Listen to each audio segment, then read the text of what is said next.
Good morning students. चलिए आज हम क्लास 10th के chapter chemical reaction and equation का स्टार्टिंग करते हैं। आप ईमैक्स क्लासेस में आपका बहुत स्वागत है। सबसे पहली टॉपिक उठती है केमिकल रिएक्शंस होता क्या। What are the chemical reactions? The process in which two or more than two substances combine to form third new substance, that is the chemical reactions. इन हिंदी, जब दो या दो से अधिक सबस्टेंसेस एक साथ मिलके किसी तीसरे नए सबस्टेंस का फॉर्मेशन करते हैं ना, उसी को केमिकल रिएक्शन कहा जाता है। एग्जांपल्स के तौर पे बहुत से बुक्स में दिया होता है, स्टूडेंट्स भी देखेंगे। कार्बन ऑक्सीजन से कंबाइन करके कार्बन डाइऑक्साइड्स बनाता है। Similarly when magnesium combined with oxygen they form magnesium oxides. But there are the some important points for the chemical reactions. Student ध्यान से देखिएगा, ये जो सिम्टम्स होते हैं ना केमिकल रिएक्शंस के, जो आपके इन कॉन्सेप्ट को डेली लाइफ से रिलेट करेंगे और डेली लाइफ से रिलेट करके चीज़ों को पढ़ेंगे ना तो आसान आएगी, समझ में आता है। सो द फर्स्ट सिम्टम, सबसे पहला जो सिम्टम्स है केमिकल रिएक्शंस का, वो होता है change of state of matters. That means जब मैटर अपने स्टेट को चेंज करता है ना, तो वो भी एक केमिकल रिएक्शन ही होता है। फॉर एग्जाम्पल में आप देख रहे होंगे कि melting of ice, that means ice का पिघलना। स्टूडेंट्स कहीं भी देखेगा अपने लाइफ में, रोड पे देखेगा, अगर आइस कहीं पिघल रहा है ना, तो वो नॉर्मलाइजेशन के लिए तो आइस पिघल रहा है, बस साइंस साइड का स्टूडेंट बोलेगा कि केमिकल रिएक्शन हो रहा है। That's the point, that the facts. Also the boiling of water, पानी का भी उबलना एक केमिकल रिएक्शन है। बर्निंग ऑफ कैम्फर, कपूर को जलाओगे ना तो वो सीधा सॉलिड स्टेट से गैसेस स्टेट में जाता है। It is also a type of chemical reaction called sublimation reaction, जिसको आगे हम डील करेंगे। सेकंड, दूसरा जो इंपॉर्टेंट इसका सिम्टम्स है चेंज इन द कलर। अगर किसी बॉडी में, किसी ऑब्जेक्ट में कलर्स में चेंज कुछ टाइम, एक निश्चित समय या डेफिनिट टाइम इंटरवल के बाद अगर उसके कलर में चेंज आता है, तो वो भी एक टाइप का केमिकल रिएक्शन ही होता है। फॉर एग्जांपल के लिए आप देखेंगे तो राइपनिंग ऑफ फ्रूट्स, जब फ्रूट्स आते हैं ना तो हल्के ग्रीन कलर के होते हैं। After some time they getting yellow, so there are the change in colours. Also decomposition of death body, आदमी जब डेथ का एक्सपायर कर जाता है ना, तो कुछ टाइम बाद उसकी बॉडी, 2-3 दिन के बाद जब डिकम्पोजिशन होता है, तो the body of the colour of body getting change, वो हल्का येलो कलर्स में आता है। सो द ये कलर में चेंज होना भी एक टाइप का क्या है, chemical reaction. And the last symptom which is very important, most important for the chemical reactions, evolution of gas, gas का निकलना। अब गैस के निकलने में तो सबसे पहले आप देखोगे रिस्पायरेशन। रिस्पायरेशन में एज वी नो, इसको एक टॉपिक में हम क्लियर करेंगे कि ऑक्सीजन को हम इनहेल करते हैं, कार्बन डाइऑक्साइड को एक्सहेल करते हैं, कहाँ से करते हैं, पूरा एकदम डिटेल पोस्टमार्टम करके इसका देखा जाएगा। फिलहाल के लिए इवोल्यूशन ऑफ गैस देख लो ना, रिस्पायरेशन, जिससे हम सांस लेके जिंदा रहते हैं। सोचिए ये टॉपिक कितना इंपॉर्टेंट है, मतलब ब्रीथिंग या रिस्पायरेशन भी एक टाइप का केमिकल रिएक्शन ही होता है। सो केमिकल रिएक्शन हमारे लाइफ में तो सबसे इंपॉर्टेंट है, जिससे हम सांस लेके जिंदा रहते हैं। It is also a type of chemical reaction. Also acid metal reaction, second chapter में इसकी हम लोग चर्चा किया जाएगा कि what happen when an acid react with metals. फिलहाल के रोड में अगर आप लड़के देखेंगे तो when acid react with metal then the evolution of hydrogen gas takes place. So these are the normal descriptions of chemical reactions, examples and the symptoms of the chemical reactions. And the very important point is that कि our digestion is also a type of chemical reaction, because we take food, जो हम खाना खाते हैं, in the solid form, also solid form में होता है। But after digestion so many process are involve in the digestion, but at last the important nutrients and minerals absorb by cells and bloods and getting change into the liquid form. So it is also type, first symptom change in state of matter. We take food in solid material, but it getting totally convert into the liquid, that in the bloods. Types of chemical reactions. This topic is very important for the view of your examination, board examinations. Board exam में इस topic से 2 से 3 number के question 100% sure हैं कि बनते हैं students. So listen to me carefully. Our topic is कि type of chemical reactions. Chemical reactions के टाइप्स कितने होते हैं? तो बेसिकली तो लड़कों को ये पता होगा, पता होना भी चाहिए कि हमारे केमिकल रिएक्शंस की टाइप होती है 5। तो आवर फर्स्ट टाइप, जो सबसे पहली टॉपिक होती है स्टूडेंट्स, उसका नाम है कॉम्बिनेशन रिएक्शंस। ऐसा कि नाम से ही क्लियर हो रहा है ना कि कॉम्बिनेशन रिएक्शंस मींस कि when 2 or more than 2 substances combine together and form a single new substance. That means 2 या 2 से अधिक कंपाउंड एक साथ तो मिलेंगे, पर बनने वाले प्रोडक्ट में सिर्फ एक, अगर एक प्रोडक्ट बनता है तो उसको आप बोलते हो combination reaction. That means reactant combine करके एक प्रोडक्ट का फॉर्मेशन करते हैं। और जो सबसे इसमें इंपॉर्टेंट की चीज होती है वो होती है कि basically all the combination reactions are exothermic in nature. जितने कॉम्बिनेशन रिएक्शंस होते हैं जब उनका प्रोडक्ट का फॉर्मेशन होता है उसी दरमियान हीट वहां से रिलीज होती है, और वो रिएक्शन जिस रिएक्शन में प्रोडक्ट फॉर्मेशन के दरमियान हीट रिलीज होती है ना, उसी रिएक्शंस को बोलते हैं एक्सोथर्मिक रिएक्शंस।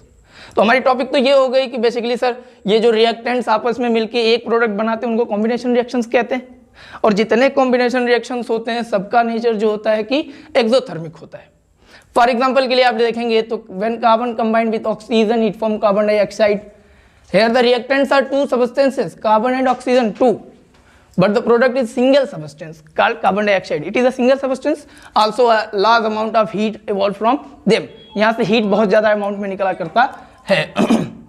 इसका सेकेंड एग्जाम्पल आप देखेंगे जो है कि कैल्शियम ऑक्साइड। ये कैल्शियम ऑक्साइड जो होता है ना, ये आप डेली लाइफ में इसको देखते हैं शायद पहचान नहीं पाते कि यही कैल्शियम ऑक्साइड है। Calcium oxide is known as lime stone.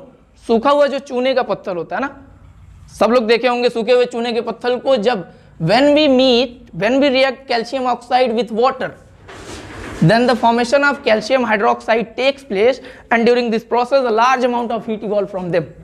इस प्रोसेस के समय जब ये चूने के पत्थर को हम पानी में मिलाते हैं ना, तो वो तो एक सोल्यूशन बनाता है कैल्शियम हाइड्रोक्साइड का, साथ ही साथ वहां से बहुत ज्यादा अमाउंट में हीट निकला करती है। ये चीज हमें क्लियर करती है कि सर ये जो कॉम्बिनेशन रिएक्शंस हो रहे थे ना, इनका नेचर एक्सोथर्मिक ही होता है। सो सेकेंड जो टाइप आता है वो बेटा आता है डिकम्पोजिशन रिएक्शंस का। ये जो डिकम्पोजिशन रिएक्शन है नाम से क्लियर हो रहा है, डिकम्पोज का मतलब होता है टूटना, एक सबस्टेंस का टूट के दो या दो से अधिक सबस्टेंस में होना, इसी को तो डिकम्पोजिशन बोलते हैं। डेफिनेशन क्लियर करेगा लड़का अगर तैयार करेगा तो बोलेगा the reaction in which a single substance is split into two और more than two substances is called decomposition reactions. And किसी भी चीज के डिकम्पोजिशन के लिए तीन फैक्टर्स होते हैं, याद करिएगा student, these are the very important. ये 5 केमिकल रिएक्शंस में से डिकम्पोजिशन रिएक्शन वाले टॉपिक से बोर्ड वालों का एग्जाम में क्वेश्चन बनना ही बनना एकदम 100% श्योर है। अच्छा, तो डिकम्पोजिशन रिएक्शन में 3 फैक्टर होते हैं जहां से डिकम्पोजिशन किसी भी सबस्टेंस का क्रिएट होता है। फर्स्ट फैक्टर होता है कि कोई भी सबस्टेंस थर्मल डिकम्पोजिशन अर्थात हीट करने की वजह से टूट सकता है। सेकेंड हो सकता है कि किसी सबस्टेंस में इलेक्ट्रिसिटी फ्लो करा दे, तो जब सबस्टेंस डिकम्पोज होगा in the presence of electricity, electric current, तो उसको बोलेंगे इलेक्ट्रिक डिकम्पोजिशन। और जब सबस्टेंस डिकम्पोज होता है in the presence of photo means sunlight, जब सनलाइट के प्रेजेंस की वजह से कोई सबस्टेंसेस टूट के एक से ज्यादा सबस्टेंस बनाता है ना, तो उसको फोटो डिकम्पोजिशन कहते हैं। आइए एक एक का एग्जांपल देखते हैं, डेफिनेशन क्लियर हो जाएगी कि सर जो रिएक्टेंट टूटेगा प्रोडक्ट्स बनाएगा हीट के कारण, उसको थर्मल डिकम्पोजिशन बोलेंगे। फॉर एग्जांपल कार्बन डाइऑक्साइड को बेटा जब हम हीट करेंगे ना तो कार्बन और ऑक्सीजन बनाता है। सिमिलरली जब मैग्नीशियम ऑक्साइड को आप हीट करते हो तो मैग्नीशियम प्लस ऑक्सीजन बनाता है। इसी तरह से अब आएंगे दूसरे वाले पे, इलेक्ट्रिक डिकम्पोजिशन। डेफिनेशन क्लियर करने के लिए लड़का बोलेगा कि सर वो सबस्टेंसेस जिनका प्रोडक्ट का फॉर्मेशन हो रहा है, सिंगल रिएक्टेंट था, दो से ज्यादा प्रोडक्ट बना रहे हैं, दैट मीन्स डिकम्पोजिशन है, but in the presence of electricity के कारण उनका प्रोडक्ट का फॉर्मेशन होता है, उनकी डिकम्पोजिशन होती है, तो वो तो इलेक्ट्रिक डिकम्पोजिशन हो गया। डेफिनेशन एकदम क्लियर होगा। ओके, उसके बाद जब एग्जाम्पल आप देखेंगे तो when electricity pass in H2O, जब वाटर में इलेक्ट्रिसिटी का फ्लो कराते हैं ना, then the water get decomposes into 2 ions. Water 2 ion में टूटता है, first ion is hydrogen ion and second one is hydroxide ion, OH minus and H plus. Second thing, when we pass electricity in sodium chloride solution, sodium chloride के solution में जब electricity flow कराते हैं तो सबको पता होगा ना बेटा, Na के ऊपर पॉजिटिव चार्ज एंड Cl के ऊपर माइनस चार्ज आता ही है। दैट मीन्स जब इलेक्ट्रिक डिकम्पोजिशन की बात आएगी ना, तो प्रोडक्ट में जो भी 2 या 2 से अधिक कंपाउंड्स बनेंगे वो आयंस होंगे। क्या होंगे? आयंस होंगे, एकदम कंफर्म होना चाहिए। आयंस मीन्स एक पॉजिटिव आयन आएगा, एक नेगेटिव आयन आएगा। इलेक्ट्रिक का मतलब हो गया ना आयंस। ओके, ये आयंस होते हैं। And last which is very important MCQ 1 number का तो यहाँ से बनता है, फोटो डिकम्पोजिशन। दैट मीन्स ये होता है ना कि जब कोई सबस्टेंस अपने रिएक्टेंट से प्रोडक्ट में टूटता है in the presence of sunlight, किसके? सनलाइट की वजह से ना, उसको बोलते हैं photo decomposition reaction. For example सबसे इंपॉर्टेंट इसका एग्जाम्पल आता है AgCl। सिल्वर क्लोराइड को जब हम सनलाइट में रखते हैं ना, तो वो डिकम्पोज होता है सिल्वर में और क्लोरीन में क्वेश्चन उठता है कि which substance generally used in black and white photography then the silver chloride, it is very important compound. इसी कंपाउंड का यूज होता है ब्लैक एंड व्हाइट फोटोग्राफी में, इस बात को रट लो, लिख लो कहीं। आइए आते हैं तब लास्ट हमारे थर्ड वन जो टाइप ऑफ रिएक्शन था जिसका नाम है डिस्प्लेसमेंट रिएक्शन। नाम से ही क्लियर करना होता है ना, डिस्प्लेसमेंट का मतलब एक जगह से उठा के दूसरे जगह पे रख देना। और ये डिस्प्लेसमेंट रिएक्शन में होता ही है ना बेटा, ट्रिक जो रिएक्शन पहचानने का तरीका होता है वो सीखिए। एक तो आएगा आपका रिएक्टेंट में मेटल का साल्ट और दूसरा आपका आता है मेटल। बहुत माइनर सा डिफरेंस है डिस्प्लेसमेंट और डबल डिस्प्लेसमेंट में, सीख लोगे तो आ जाएगा। डिस्प्लेसमेंट रिएक्शन में एक मेटल का साल्ट आएगा और एक आता है मेटल। रिएक्शन की डेफिनेशन बोलते हैं कि when more reactive metal displace the less reactive metal from its salt solution, then this reaction is called displacement reaction. Here sodium ज़्यादा रिएक्टिव मेटल था, मैग्नीशियम सल्फेट का ये मैग्नीशियम का जो सोल्यूशन बना है साल्ट है, इस साल्ट सोल्यूशन में से सोडियम बोलता है कि मैं मैग्नीशियम को डिस्प्लेस करूंगा और इस Mg को Na डिस्प्लेस तो तभी ना करेगा जब Na ज़्यादा पावरफुल होगा। In language of chemistry Na ज़्यादा रिएक्टिव होगा तभी तो Mg को डिस्प्लेस करेगा। हाँ, तो मेटल्स की रिएक्टिविटी को चेक करने के लिए दिमाग में जाएगा बात कि ये कैसे पता चलेगा कि हमें कौन सा मेटल मोर रिएक्टिव कौन लेस रिएक्टिव। तो बेटा एक वीडियो हमारी आएगी जिसमें हम चर्चाएं करेंगे रिएक्टिविटी सीरीज ऑफ मेटल। ये होता क्या, फिलहाल के लिए थोड़ा सा जानिए आप लोग कि जब मेटल की रिएक्टिविटी को देखते हुए एक सीरीज मेटल की रिएक्टिविटी के आधार पर मेटल को इंक्रीजिंग या डिक्रीजिंग किसी भी ऑर्डर में एक परफेक्ट मैनर में मेटल को रखा गया ना, तो एक सीरीज मिली और उसी सीरीज को हमने बोला कि ये रिएक्टिविटी सीरीज होती है। जनरली हमारी रिएक्टिविटी सीरीज में जब हम टॉप टू बॉटम आते हैं तो उनकी रिएक्टिविटी डिक्रीज होती है। दैट मीन्स ऊपर वाला एलिमेंट, ऊपर वाला मेटल अपने से नीचे वाले मेटल को सॉल्ट सोल्यूशन से डिस्प्लेस कर देता है। यही पॉइंट की बात है। ओके, आपने कहा कि सर मैग्नीशियम जिंक क्लोराइड से रिएक्शन करेगा तब क्या होगा, तो मैग्नीशियम भी तो चाहेगा ना जिंक को डिस्प्लेस करना। रिएक्टिविटी सीरीज में देखोगे बेटा तो जिंक से ऊपर है मैग्नीशियम, इसीलिए ये मैग्नीशियम जिंक को करता है डिस्प्लेस, अपने बना लेता है मैग्नीशियम क्लोराइड, जिंक को देखो अकेले यहाँ फेंक दिया। हो गया ना यहाँ तक। ओके, ये तो बात सही है। बेसिकली एक जो मैंने पॉइंट की बात बताई डिस्प्लेसमेंट रिएक्शन में, उसको ध्यान में रखिएगा कि सर इसमें एक साल्ट आता है और एक मेटल आता है। हाँ ओके, बट जो ये आपका लास्ट आता है, लास्ट से पहला डबल डिस्प्लेसमेंट रिएक्शन, डेफिनेशन इनकी एकदम आसान सी होती है। Exchange of ion takes place, मतलब इनका आयन इनके जगह और इनका आयन इनके जगह, मतलब आयनों का एक्सचेंज होता है ना, एक मेटल दूसरे मेटल के पास, दूसरा वाला मेटल पहले मेटल के पास आ जाएगा, तो ये डबल डिस्प्लेसमेंट रिएक्शन हो जाती है।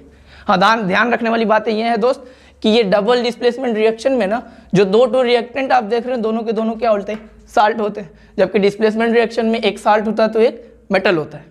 हाँ, यही थोड़ा सा पॉइंट की बात है जो आपको देखना है। फिलहाल के लिए एग्जांपल तो आप देखेंगे कि when NaCl combined with magnesium sulphate, तो देखो सोडियम आ गया मैग्नीशियम की जगह बनाएगा सोडियम सल्फेट, मैग्नीशियम जाएगा सोडियम की जगह बनाएगा magnesium chloride. Similarly this is one also the example of double displacement reaction. Magnesium chloride zinc carbonate से रिएक्शन करेगा तो मैग्नीशियम कार्बोनेट और जिंक क्लोराइड बनेगा। हाँ, ये लास्ट रिएक्शन आपका होता है केमिकल रिएक्शन का लास्ट टाइप, जिसको बोलते हैं रेडॉक्स रिएक्शन। रेडॉक्स रिएक्शन बेटा जैसे नाम से क्लियर हो रहा है ना, रेड, देखो रेडॉक्स रिएक्शन ये दो वर्ड से मिलके बना होता है, रेड प्लस ऑक्स। रेड से मतलब होता है रिडक्शन का, ऑक्स से आपका मीन्स जो निकलता है वो ऑक्सीडेशन का निकलता है। बेसिकली सबसे पहला पॉइंट तो ये होता है ना दोस्त कि जब आप ऑक्सीडेशन और रिडक्शन दोनों रिएक्शन जानते हो तो रेडॉक्स रिएक्शन मतलब कुछ है ही नहीं। हाँ, सबसे पहले first of all you have to know, you have to learn what is oxidation and what is reduction reaction. Concept आपको जानना है। देखिए आज दो कॉन्सेप्ट आपको दोनों रिएक्शंस का मैं बता रहा हूं, आज जानिए। ये जो ऑक्सीडेशन रिएक्शंस होता है ना, एक पुरानी डेफिनेशंस जो बुक्स में भी दी होती है, जो आप लोग पढ़ते हो, addition of O2 and removal of H2। Oxygen आके कहीं जुड़ जाए या H2 हाइड्रोजन रिमूव हो जाए तो ऑक्सीडेशन रिएक्शन आप बोलते हो। सिमिलरली रिडक्शन रिएक्शन का ये वाला डेफिनेशन देखेगा तो लड़का बोलेगा दोनों एक दूसरे का अपोजिट ही होते हैं। या एडिशन ऑफ O2 होता है, रिडक्शन में आओगे तो एडिशन ऑफ H2 हो जाएगा, या रिमूवल ऑफ H2 होता है, रिडक्शन में आओगे तो रिमूवल ऑफ O2 हो जाएगा। दैट मीन्स ऑक्सीजन का एडिशन, हाइड्रोजन का रिमूवल, ऑक्सीडेशन रिएक्शन हो गया, एंड हाइड्रोजन का एडिशन, ऑक्सीजन का रिमूवल, ये रिडक्शन रिएक्शन हो गया according to your old concept. ये जो पुरानी वाली बातें थी उसके आधार पे ऑक्सीडेशन नंबर का एक मैं मेथड बताता हूँ ऑक्सीडेशन रिडक्शन पहचानने के लिए, याद कर लीजिए पूरे जिंदगी, कहीं से इसमें से कोई प्रॉब्लम आने वाली नहीं है। देखिए बहुत ध्यान से, मैंने ऑक्सीडेशन रिएक्शन में लिख रखा है दूसरी वाली डेफिनेशन की, when oxidation of element increase from reactant to product called oxidation reaction. जब एलिमेंट का ऑक्सीडेशन नंबर रिएक्टेंट से प्रोडक्ट जाने पे बढ़ेगा दोस्त, तो वही ऑक्सीडेशन होता है। अभी कैसे बढ़ेगा ना, एग्जांपल में एकदम सब क्लियर होगा। रिडक्शन वाले में आओगे तो आप बोलोगे when oxidation number decrease from reactant to product. जब ऑक्सीडेशन नंबर रिएक्टेंट से प्रोडक्ट आने पे घट जाए ना, तो वो रिडक्शन होता है। और जब ऑक्सीडेशन नंबर रिएक्टेंट से प्रोडक्ट जा रहे हो बढ़ जाए, तो वो रिडक्शन ऑक्सीडेशन होता है। एग्जाम्पल देखिए, एकदम कॉन्सेप्ट क्लियर हो जाएगा। और सबसे इंपॉर्टेंट बात एक छूट रही थी कि कोई भी एलिमेंट ना बेटा अगर फ्री स्टेट में होता है तो उसका ऑक्सीडेशन नंबर 0 होता है। मैंने लिख रखा है नोट्स में कि the oxidation number of element in the free state always be, should be क्या, 0 होना ही चाहिए, होता ही है। फॉर एग्जाम्पल, अच्छा एक इंपॉर्टेंट की बात कि जितने भी रेडॉक्स रिएक्शंस होते हैं सबका एग्जाम्पल होता है आपका डिस्प्लेसमेंट रिएक्शन। डेफिनेशन तैयार कर लीजिए रेडॉक्स रिएक्शन की, एग्जाम्पल की बात आएगी तो डिस्प्लेसमेंट रिएक्शन का कोई भी एग्जाम्पल उठा के छाप दीजिएगा, सही हो जाएगा। मैं समझा देता हूँ। डिस्प्लेसमेंट रिएक्शन में जैसा कि आप लोगों को मैं सिखाया था कि बेटा एक मेटल का साल्ट आएगा, एक कोई मेटल आएगा, more reactive metal less reactive metal को उसके साल्ट सोल्यूशन से कर देता है डिस्प्लेस। ये तो डिस्प्लेसमेंट रिएक्शन। मैंने उसी का एक एग्जांपल आपके सामने ले लिया कि magnesium react with zinc chloride, then it form magnesium chloride and zinc metals. Here the magnesium and zinc both are in the free state. दोनों अकेले है ना फ्री स्टेट में। Magnesium we are negative 0 charge, इसलिए magnesium का oxidation number 0 होगा। And zinc की oxidation number, ये भी तो फ्री स्टेट में, इसलिए इन दोनों का ऑक्सीडेशन नंबर होता है 0। हाँ, अगर यहाँ पे देखेंगे जिंक क्लोराइड, तो zinc chloride is the salt of metal ना, जिंक का एक साल्ट है। और यहाँ पे क्लोरीन के ऊपर होता है -1 charges, and we know that कि every compound contain always equal positive and negative charges, therefore the compounds must be neutral in nature, therefore the compound must be neutral in nature. So हमने देखा कि zinc के ऊपर आ गया double plus charge, and magnesium के ऊपर भी आता है बेटा। देखिए ना, एक क्लोरीन के ऊपर -1 चार्ज होता है, 2 क्लोरीन तो 2 1 2 -2 हो गया ना, इसलिए मैग्नीशियम के ऊपर वियर करेगा +2 चार्ज। अगर ध्यान से लड़का देखे रिएक्टेंट में मैग्नीशियम को देख रहा है तो देख रहा है कि सर यहाँ पे तो चार्जेस 0 है। प्रोडक्ट में चला जाएगा, इसी मैग्नीशियम को देखेगा तो बोलेगा सर मैग्नीशियम के ऊपर चार्जेस 2 हो गए। तो ऑक्सीडेशन नंबर 0 से 2 हो गया, इंक्रीज हुआ कि डिक्रीज हुआ ना इंक्रीज। हाँ, डेफिनेशन भी तो यही बोल रही थी कि ऑक्सीडेशन नंबर अगर रिएक्टेंट से प्रोडक्ट जाने पे इंक्रीज करता है तो उसी को तो ऑक्सीडेशन बोलता है। मैंने यहाँ पे लिख दिया कि ऑक्सीडेशन नंबर इंक्रीज कर रहा है, इसको ऑक्सीडेशन बोलते हैं। ओके, अगर आप जिंक आयन को देख रहे हैं, जिंक डबल प्लस से जिंक 0 में जा रहा है, ये फ्री स्टेट में था इसलिए मैंने 0 रख दिया। तो आप यही ना देखोगे कि सर जिंक डबल प्लस था, अब तो हो गया 0, तो 2 से 0 जाना, इंक्रीज किया कि डिक्रीज किया, डिक्रीज हुआ ना। डेफिनेशन यही कहती है रिडक्शन की, जब ऑक्सीडेशन नंबर रिएक्टेंट से प्रोडक्ट जाने पे अगर डिक्रीज होता है तो उसी को क्या बोलते हैं, उसी को बोलते हैं रिडक्शन रिएक्शन। ठीक है, यहाँ तक कोई प्रॉब्लम किसी को? तो बस एक बार हल्के में देख लीजिए इंपॉर्टेंट जो पॉइंट्स था कि आपने केमिकल रिएक्शन जान लिया, उनके सिम्टम्स जान लिए, उनके एग्जांपल जाना, और सबसे इंपॉर्टेंट चीज़ ये जान लिया कि सर केमिकल रिएक्शन जो होते हैं वो 5 टाइप्स के होते हैं। 5 टाइप्स में कॉम्बिनेशन रिएक्शन आपने देखा कि जिसमें सिंगल प्रोडक्ट का फॉर्मेशन होता है। जितने ये कॉम्बिनेशन रिएक्शंस होते थे वो सब के सब एक्सोथर्मिक होते थे नेचर में। डिकम्पोजिशन रिएक्शन में देखा कि सर इनके 3 टाइप्स होते हैं, कोई चीज़ हीट थर्मल के कारण टूट सकता है, कोई इलेक्ट्रिक के कारण टूटेगा, और या तो कोई फोटो के कारण सनलाइट के कारण टूटता है। ये 3 टाइप के डिकम्पोजिशन रिएक्शंस देखा, और आपने ये भी बोला कि सर जो डिकम्पोजिशन रिएक्शंस होते हैं बेसिकली ये इंडोथर्मिक होते हैं नेचर्स में। ओके, डिस्प्लेसमेंट रिएक्शन भी देखा, बोला सर इसमें एक मेटल्स आते हैं, एक साल्ट मेटल के आते हैं, जो मोर रिएक्टिव मेटल होता है वो मेटल को डिस्प्लेस करता है उनके साल्ट के सोल्यूशन से। एंड एट लास्ट आपने बोल दिया कि ये जो डबल डिस्प्लेसमेंट रिएक्शन हुआ करते हैं इनमें आयंस का एक्सचेंज होता है, और इनमें जो दोनों रिएक्टेंट्स आते हैं दोनों क्या होते हैं, दोनों के दोनों आपके साल्ट्स होते हैं। एंड द लास्ट टाइप जो होता था आपका, जो सबसे इंपॉर्टेंट क्वेश्चन यहाँ से अराइजेस भी होते हैं, रेडॉक्स रिएक्शन। नाम से क्लियर हो रहा था कि रिडक्शन और ऑक्सीडेशन जिस रिएक्शन में दोनों एक साथ होता है ना, उसी को रेडॉक्स रिएक्शन बोलते हैं। एग्जांपल में मैंने दिखाया कि बेटा देखिए यहाँ ऑक्सीडेशन भी हो रहा है, यहाँ रिडक्शन भी हो रहा है। अगर ऑक्सीडेशन नंबर रिएक्टेंट से प्रोडक्ट जाने पे बढ़ता है तो ऑक्सीडेशन, अगर घट गया तो रिडक्शन। अब एक ही रिएक्शन में ऑक्सीडेशन भी हो रिडक्शन भी हो तो उसी रिएक्शन को क्या बोलता है, उसी को तो रिडक्स रिएक्शन बोलता है ना। ओके, उम्मीद करता हूँ ये सभी चीज़ें इतना बताया आपको समझ में आया होगा। बहुत धन्यवाद।